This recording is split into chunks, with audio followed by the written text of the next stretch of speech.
लोकतंत्र बचाओ रैली में उपस्थित हमारे इंडिया अलायंस के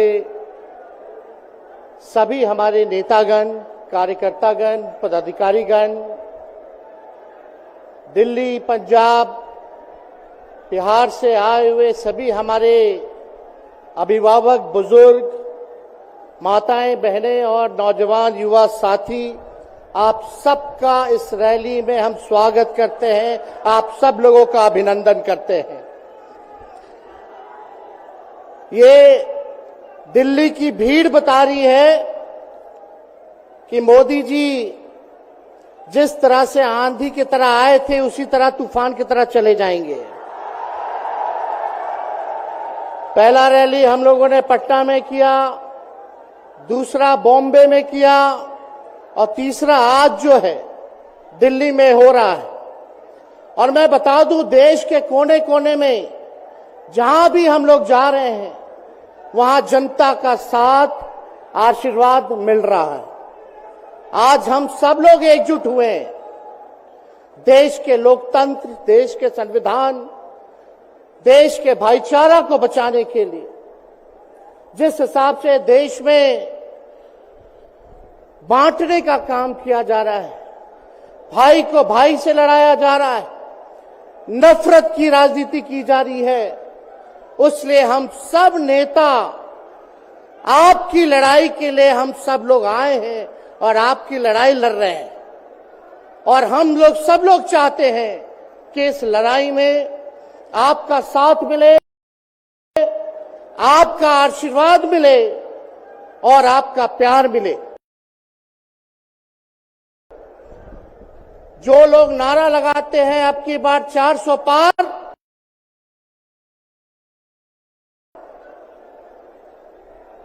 उनका मुंह है, कुछ भी बोलेंगे, लेकिन एक बात तय है, जनता ही मालिक है, आप मालिक हैं और आपको तय करना है कि देश के शासन में कौन बैठने का काम करेगा।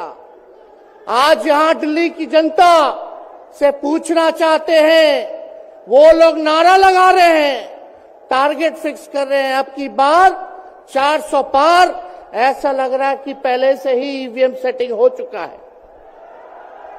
ये लोग फिर भी आप लोगों से पूछना चाहते हैं कि आप लोग, ये लोग जो नारा लगा रहे हैं, क्या वो सच होगा या वो सत्ता से बेदखल करिएगा? हाथ उठा के बताइए, इनको सत्ता से बाहर करना है कि नहीं करना? आज हम सब लोग देख रहे हैं कि देश में अघोषित इमरजेंसी लागू हो चुकी है। देश में सत्ता में जो लोग बैठे हैं तानाशाह रवैया अपनाने का काम कर रहे हैं, घमंडी हो गए हैं लोग। और आज हम लोग किसी को गाली देने नहीं आ रहे, लेकिन जो आंख से देख रहे हैं वो बताने आ रहे हैं, जो महसूस कर रहे हैं वो बताने आए हैं। सत्ता में लोग जो बैठे हैं, विपक्ष का धर्म बनता है, कर्तव्य बनता है कि उनसे हम लोग सवाल करें। आज मेरा मानना है कि देश में सबसे बड़ा अगर दुश्मन है तो बेरोजगारी है, महंगाई है, गरीबी है। आज यहाँ लोग हैं, नौजवान हैं, नौजवानों से पूछना चाहते, बताओ कितने नौजवान यहाँ जो हैं मोदी जी ने नौकरी दिया? हाथ उठा के बताइए। कोई नहीं मिलेगा। मोदी जी ने कोई नौकरी नहीं दी, सब कुछ जो है प्राइवेटाइज कर दिया। और हम लोगों ने बिहार में जब कांग्रेस लेफ्ट, इंडिया अलायंस की सरकार थी, 17 महीने में 5 लाख नौकरी हम लोगों ने देने का काम किया। आज किसान तबाह है, युवा परेशान है, लेकिन किसानों से मोदी जी को मिलने का समय नहीं है। मोदी जी मिलते तो प्रियंका चोपड़ा से मिलेंगे, किसानों से नहीं मिलेंगे। अक्षय कुमार को इंटरव्यू देते थे पिछले चुनाव में, इस बार बिल गेट्स को बुला करके इंटरव्यू देने का काम कर रहे हैं। लेकिन किसानों की समस्या कैसे हल होगी ये नहीं बता रहे। किसानों से उन्होंने पिछले चुनाव में वादा किया था कि उनका आय दुगना करेंगे। आज किसानों पर मोदी जी ने तलवार चलाने का काम किया है, जो हमारे अन्नदाता हैं। इसलिए आप सब लोग जब आवाज उठाते हैं, तब मोदी जी और उनकी जो सेल है पार्टी की, उस पार्टी का सेल में कौन है? ईडी है, सीबीआई है, इनकम टैक्स है।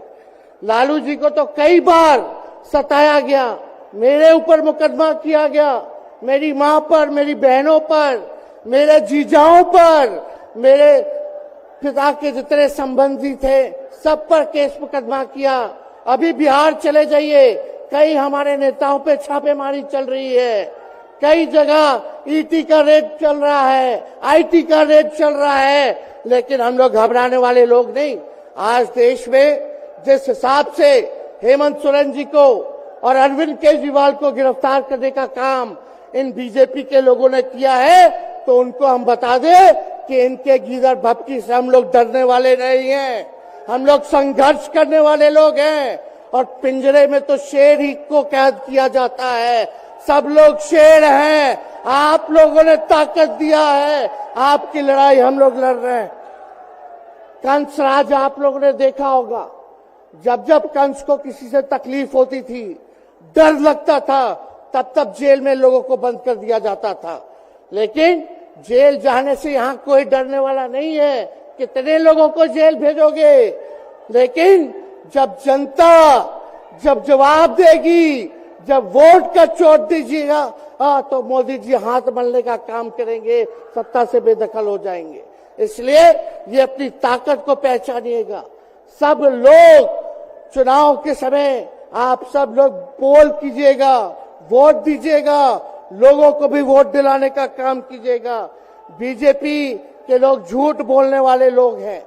ये लोग यूरिया को भी चीनी बना देते हैं, ये लोग गोबर को भी हलवा दे करके परोस देते हैं, ये लोग आंख फोड़ करके चश्मा दे देंगे और फिर बोलेंगे देखो हमने चश्मा दिया।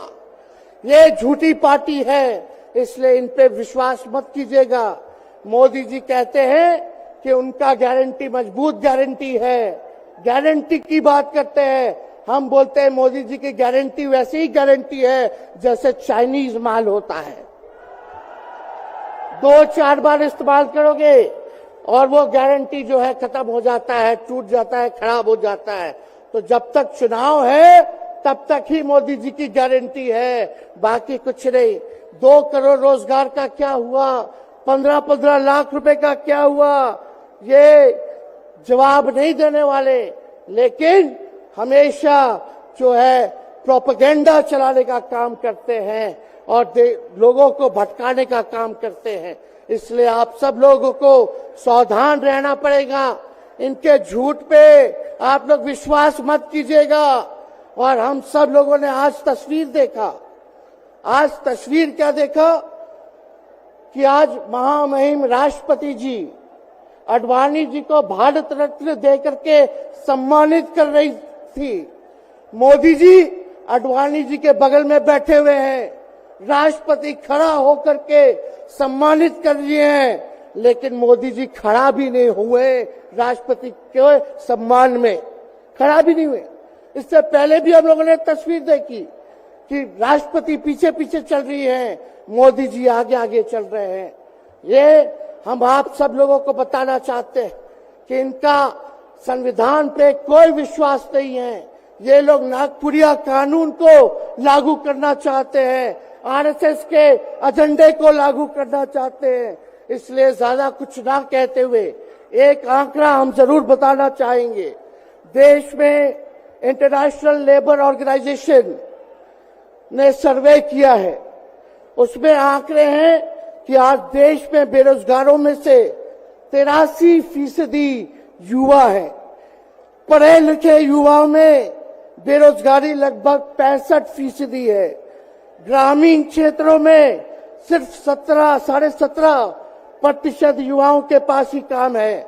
यानी भारत की आत्मा गांव में 82% युवा आज बेरोजगार हैं और मोदी जी इसके बारे में कोई काम नहीं किया।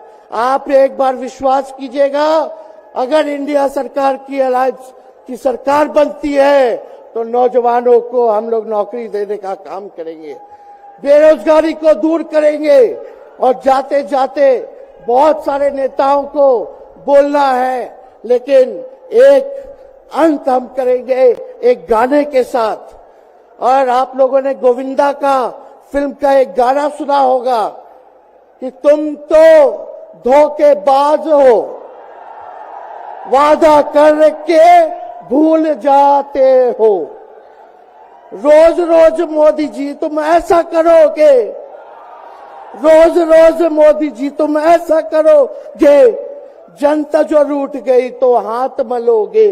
अरे तुम तो धोखेबाज हो, वादा करके भाग जाते हो। तो आप सब लोगों को बहुत बहुत धन्यवाद। आप सब लोगों का आशीर्वाद मिले और हम सभी लोगों जो है आज मिसेस केजरीवाल और हमारी बहन कल्पना जी के साथ हम लोग जो है मजबूती के साथ खड़े हैं और इस लड़ाई को लड़ेंगे और जीतेंगे। बहुत बहुत धन्यवाद। जय हिंद। बहुत बहुत धन्यवाद। मैं एक सूचना हमारे पुलिस के जो साथी हैं यहाँ पे और जो पुलिस के सीनियर ऑफिसर्स हैं, मैं उनको ये निवेदन करना चाहता हूं। देखिए, ये शांतिपूर्व